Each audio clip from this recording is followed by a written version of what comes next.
making $1,763.71 trading Bitcoin long on a Thursday.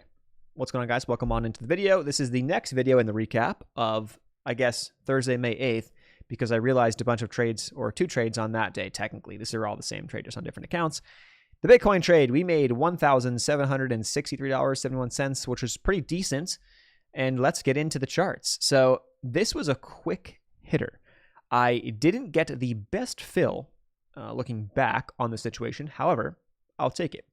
So you go to the big time frames and you go daily time frame. And I look at this and I say, you know what? You can in theory say, yes, you had a consolidation right here and a breakout. Could have been played. Sure. Possibly. You know, fair. I didn't trade that. It just didn't love the setup, to be honest. It wasn't like perfect for what I want. So when I don't get a perfect setup for what I want, I just don't trade it. And that's what I essentially was looking at. Go to a 4-hour time frame. I go, okay, cool, looks pretty strong. You go down to a 1 hour. You could even make the argument that there was a setup here, by the way. So if I had seen this in the 4 hour, maybe I would have traded that.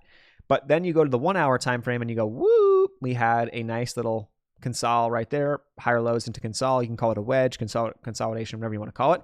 I did not get filled, I'll tell you right now, at this level that I had right here. This is what I was looking to get filled at. I did not. What did I actually get filled at? Let me tell you. Because it was moving pretty fast at the time. I got filled. Where is it? Adjusted cost. 102. Let's call it $102,200. So I actually got filled like here. Okay, not a huge deal, but I actually got filled there. My stop loss was here, and my target was just shy of 104. So that was what I was looking for. And I got filled on my exit just shy of 104, and my stop loss was just under 101. So that's literally what it was. This happened pretty fast. So on the hour that I got in, I guess I can go down to a 5-minute candle to show you guys what this looked like. So I get in somewhere in this ballpark. We then had a couple of minutes. I was kind of just doing some work, and then all of a sudden I see my target got hit. I'm like, what happened? What, the target got hit? Holy shit. It literally ripped right to 104, like within minutes. Now, maybe I got lucky, but maybe there's some skill or there's some probability. Oh gosh, Tesla's going. I might have to get in Tesla today, by the way. That alert went off. I'll check that out. Market just opened, so we'll see what happens.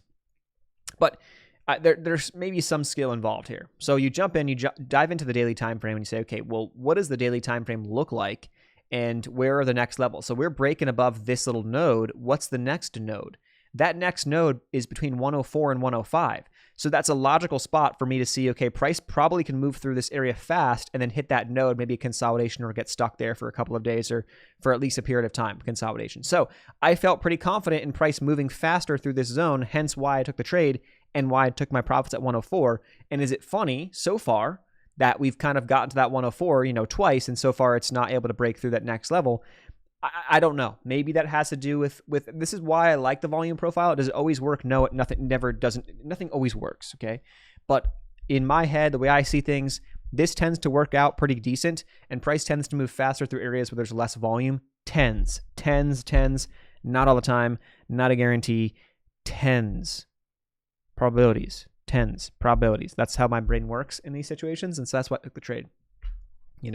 Had I seen that setup, that 1 hour setup, right here, which really wasn't amazing, without the bigger volume profile situation, I wouldn't have taken the trade.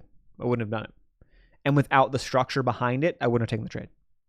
So that's it. I should have taken this on 2 accounts, but I didn't because the other account got transferred to a new platform. I didn't even know. And that's what the problem that I've had for a while. And it's almost past like the challenge or whatever, but I need to reset the trade copier because they moved platforms. So I was looking to log into it, and I was like, oh, I can't even get in. Whatever. I'll just take it on the bigger one. So this is taken on the $200,000 account that I've been using. So that's the recap. If you're looking for a place to journal and log all your trades, I have to go back and log all these things really quick just so we can tag them. TradeZelle is the place that I do it. If you want to use them, code TC10, I'll save you 10%. So far, so good this month. We'll see how it goes. I'll see you guys in the next one. Peace.